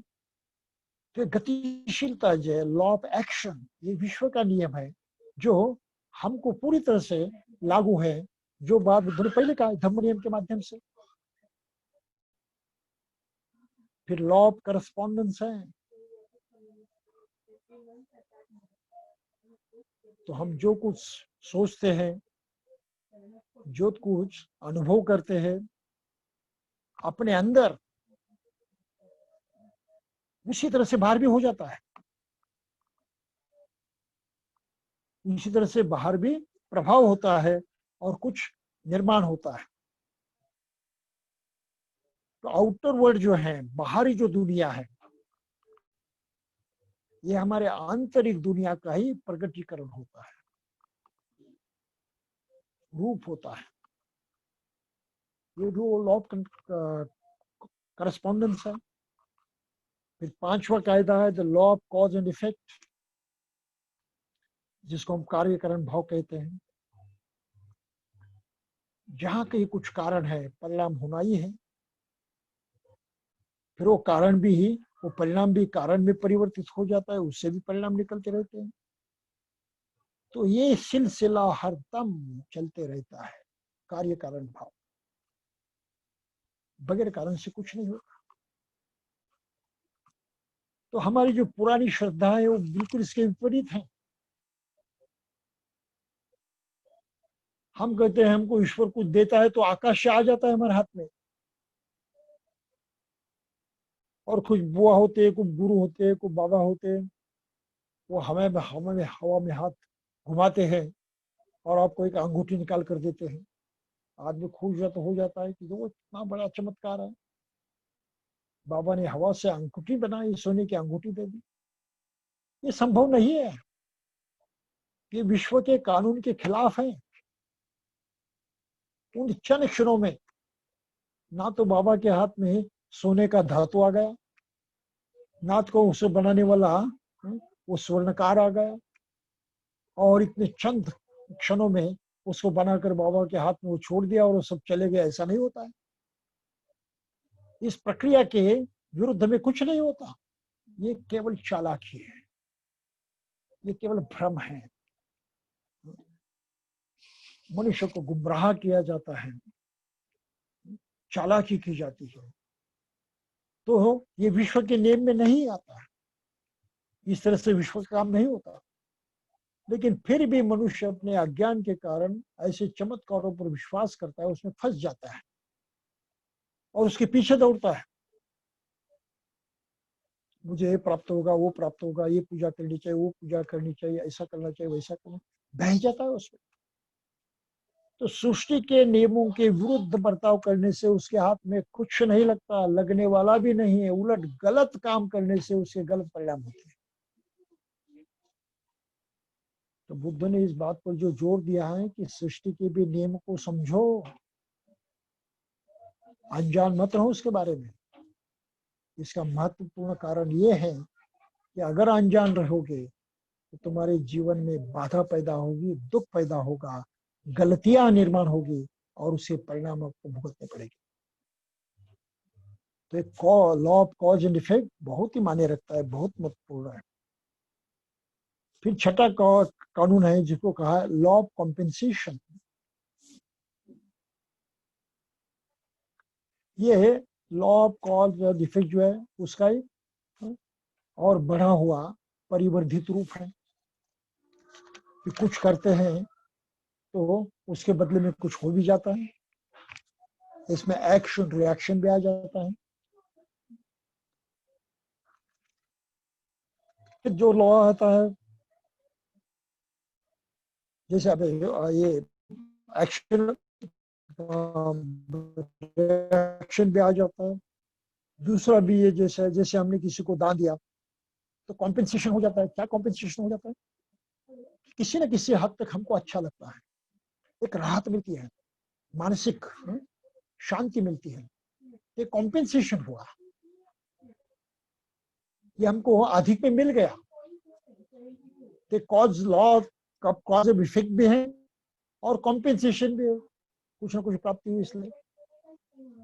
फिर सातवां भी एक कानून बताया है जिसको लॉ ऑफ अट्रैक्शन कहा है, और इसलिए विज्ञान में कहते हैं लाइक अट्रैक्ट्स लाइक। एक ही स्वभाव की, एक ही नेचर की जो बातें हैं वो आपस में एक तरफ आपस में खींची जाती है और मिलजुल जाती है। तो ये भी विश्व का लॉ है, उसको व्यवहार में भी अलग ढंग से माना जाता है कि हम जो कुछ है, हम जो कुछ सोचते हैं, हम जो कुछ करते हैं, तो उसी तरह से हम बन जाते हैं, हमारे विचार भी उस तरह से बन जाते हैं, वही बातें हमारी तरफ आकृष्ट होती है। तो ये लॉ ऑफ अट्रैक्शन भी बहुत मायने रखता है। ये आज के आधुनिक वैज्ञानिकों ने, चिंतनशील लोगों ने, ये नए लॉ जो हैं विश्व के अनुसार, ये अलग ढंग से कानून कैसे काम करते उसका जिक्र करते हुए सामने रखे हैं। फिर law of perpetual transmutation of energy है, ये बहुत महत्वपूर्ण कानून है विश्व का। Perpetual transmutation of energy, energy परिवर्तित होती है सतत, बिना रुके उसका ट्रांसम्यूटेशन होता है, अलग अलग रूप में वो परिवर्तित होती है, अलग अलग तरह से परिवर्तित होती है, रूपांतरित होती है। और इसको ही बुद्ध ने कहा अनित्य, सब अनित्य हैं, सब प्रकंप होता है, ये तो बुद्ध ने पहले कहा। तो आज का विज्ञान जो हमको सिखाता है, जो सच्चाई हमारे सामने रखता है, उन सच्चाई को बुद्ध ने अपने जमाने में इस तरह से प्रकट किया है, इस बात को हमको समझना चाहिए। फिर लॉ ऑफ रिलेटिविटी है, ये भी बहुत महत्वपूर्ण कानून है। और फिर लॉ ऑफ पोलैरिटी है, लॉ ऑफ रिदम है, लॉ ऑफ जेंडर है। तो इस तरह से अलग अलग जो विश्व के कानून हैं, ये सब कानून बुद्ध के वो 5 नियम के अंदर आ जाते हैं, ऋतु नियम, बीज नियम और धम्म नियम। तो कल्पना कीजिए बुद्ध ने क्या जाना था, क्या समझा था उस वक्त जब कोई लेबोरेटरी नहीं थी, उस वक्त कोई एक्सपेरिमेंट थे, उस वक्त के ये सब जानने की कोई व्यवस्था नहीं थी, ये सब बुद्ध ने अपने मन के माध्यम से जाना। तो इससे भी हम कल्पना कर सकते हैं कि वास्तविक मानसिक शक्ति कितनी भारी होती है, कितनी विलक्षण होती है, जिसका अंदाज हम नहीं कर सकते। और इतनी ही महान शक्ति, मानसिक शक्ति, अपना मन, जिसकी तरफ ध्यान देने के लिए हमें फुर्सत नहीं होती, चाहत नहीं होती, और ऊपर ऊपर की बातों की तरफ हम ध्यान देते हैं और उसी तरह से बढ़ जाते हैं।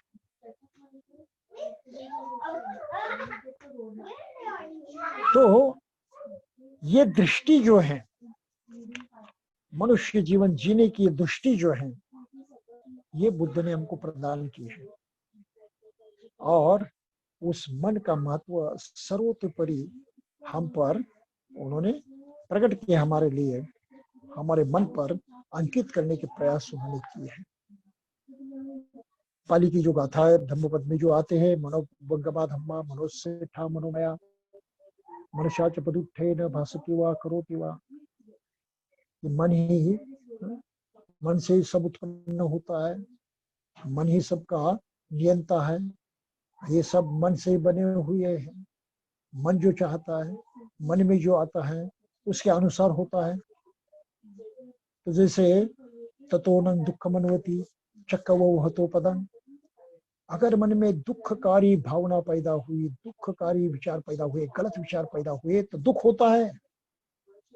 और वो दुख आदमी के पीछे उसी तरह उसका उसके पीछे जाता है, जिस तरह से गाड़ी, बैलगाड़ी ढोने वाले बैल के पीछे उस सभी बोझ के चाक जाते हैं।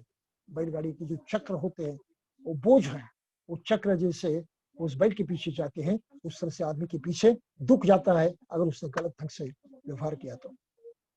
ततोनं सुखमन्वति छाया व न पाई में, लेकिन उसने सही ढंग से सोचा, सही ढंग से विचार किया, सही ढंग से कर्म किया, तो जैसे छाया हमसे कभी विलग नहीं होती, छाया हमको कभी छोड़कर नहीं जाती, उस तरह से सुख भी हमको कभी छोड़ कर नहीं जाता। तो ये सच्चाई बुद्ध ने जो बताए उस कौन से बल पर, इस बल कर कि उन्होंने मनुष्य को सही ढंग से जाना था, उसकी क्षमता को जाना था, उसके मन को जाना था, उनकी पावर क्या है उसका सही एहसास उनको हुआ था। और इतना ही नहीं, तो सृष्टि की पावर क्या है, सृष्टि के कानून क्या है, वो किस तरह से चलती हैं, उसका नियंत्रण किस तरह से होता है, इन्हीं बातों को उन्होंने जाना था। तो बुद्ध का एक ज्ञान वास्तविक अपना खुद का ज्ञान था, ये किसी ने उनको बख्शा नहीं था, ये रिवलेशन नहीं था, साक्षात्कार नहीं था। अपने मन के माध्यम से उन्होंने पाया था कि ये बुद्ध की महिमा है, ये बुद्ध की महत्ता है, जिस महत्ता को हमें समझना बहुत जरूरी है। तो मनुष्य जीवन को अगर सफल बनाना है तो उसकी असलियत को पहले समझना होगा। जो बुद्ध ने समझाए, मनुष्य, उसका मन, उसकी इंद्रिया, इनके माध्यम से, और उसको जिस वातावरण में जीना आवश्यक होता है वो उससे बाहर तो नहीं जी सकता, उससे अलग होकर तो नहीं जी सकता, उस वातावरण में ही जीना पड़ता है। ये वातावरण है जो यूनिवर्स है, जो सृष्टि है, तो सृष्टि को भी समझना उतना अनिवार्य है। तो इस तरह से बुद्ध ने मनुष्य को सही अर्थ से सक्षम बनाया है, अपनी शक्ति का, अपने सामर्थ्य का उसका एहसास कराया है, उसकी पहचान कराई है, और इसको किस तरह से अमल में लाकर वो अपने जीवन को परिवर्तित कर सकता है, अपने जीवन को ऊंचा उठा सकता है, उसको पूर्णत्व की ओर ले जा सकता है, उसको पूरी तरह से सुखमय बना सकता है। ये सभी जो शिक्षाएं हैं वो बुद्ध ने दिए हैं, इसका मूल आधार ये मनुष्य है और यूनिवर्स है और उसके जुड़े हुए ये सब नियम है या लॉज है। बाबा साहब ने बिल्कुल सही ढंग से पहचाना कि आज की तारीख को भारत के लोगों को इसी की जरूरत है। केवल भारत के लोगों को ही नहीं, लेकिन समस्त मनुष्य जाति के लिए ये आवश्यक है, इसकी ही जरूरत है, इसके बगैर कुछ होने वाला नहीं। तो मानव मुक्ति की जो संकल्पनाएं, जो विचार बाबा साहब ने हमारे सामने रखे, उसमें सबसे अहम है, सबसे महत्वपूर्ण ये विचार है बौद्ध बनने का, बुद्ध धर्म को अपनाने का, और उस जरिए अपने जीवन को उन्नत करने का, अपने जीवन को उठाने का। तो ये समझना आवश्यक है। अगर ये समझने की कोशिश लोग नहीं करते हैं तो कभी सुधर नहीं सकते, उनका परिवर्तन नहीं हो सकता, जाने बगैर कुछ होता ही नहीं। और दुर्भाग्यपूर्ण बात यह है कि भारत के अधिकांश लोग जानना ही नहीं चाहते, समझना ही नहीं चाहते। भारत बुद्ध में पैदा हुए, बुद्ध भारत में पैदा हुए,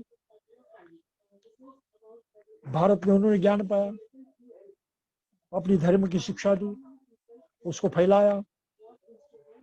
लेकिन आज के कितने भारतवासी हैं जो इस सच्चाई को अपनाते हैं और उसके प्रति कुछ आदर प्रकट करते हैं? अरे हाँ, बुद्ध तो अपना ही है, मेरे देश का है, मेरे देश में पैदा हुआ था, मेरे जो पूर्वज थे उनमें से वो भी एक था। तो इस तरह का अपनापन बुद्ध के प्रति होना चाहिए। क्या भारतीयों के मन में यह अपनापन दिखाई देता है? पढ़े लिखे लोगों के मन में भी अपनापन दिखाई नहीं देता। ये कैसी बात है? ये विडंबना है, यह आश्चर्य है। तो इतने गहरी सच्चाई को प्रकट करने वाले बुद्ध जैसे धर्म शिक्षक को जानना ये बहुत महत्वपूर्ण बात होती है, और वो जानने की कोशिश जो आदमी है उस हर आदमी ने करनी चाहिए, ये जरूरत है। और इसकी तरफ बाबा साहब ने ध्यान खींचा है सब लोगों का। और क्या ऐलान किया कि मुझे भारत बौद्धमय बनाना है। वो बीच में रुकना नहीं चाहते थे। जिन्होंने उन पर अत्याचार किए, उनके अपने हैं लोगों पर अत्याचार किए, छल कपट किया, हर तरह से विटंबना की, सबको उन्होंने क्षमा कर दी। और सबके लिए इस बात का ऐलान किया कि भाई तुमको बौद्ध बनना जरूरी है, कि तुमने जो कुछ किया है वो अज्ञान के हाथ किया है। ज्ञान के अभाव से तुम्हारे हाथ से वो दुराचरण हुआ है, इसको रोको। ये तुमको भी दुख देने वाला है, औरों को भी दुख देने वाला है। तो भारत के सभी प्रकार के दुराचरण जो मनुष्य के अपने है, आप में जो व्यवहार है उससे प्रकट हुए हैं, और उस व्यवहारों को अगर बदलना है तो उसके मन में परिवर्तन लाना जरूरी है। उसको इस सच्चाई से अवगत कराना जरूरी है कि मनुष्य क्या है, उसका मन क्या है, विश्व क्या है, वो कैसे चलता है, इससे हम किस तरह से जुड़े हैं। और ये सब जिम्मेदारी अपने आप को ऊपर उठाने की, अपने आप को परिपूर्ण करने की, अपने आप को सही मनुष्य बनाने की जिम्मेदारी अपनी है, और सब ने उठानी चाहिए। इस बात को सिखाना जरूरी है। और यही बाबा साहब की सबसे बड़ी देन है, सबसे बड़ी संकल्पना है, सबसे बड़ा विचार है। मुझे लगता है कि इतना समझ लेने के साथ ही हम लोग यहीं पर ठहरे, आगे की बात कल करेंगे। और कुछ अगर प्रश्न हो तो उसको अभी थोड़ा समय दे देंगे। तब तक के लिए जय भीम। साधु साधु साधु।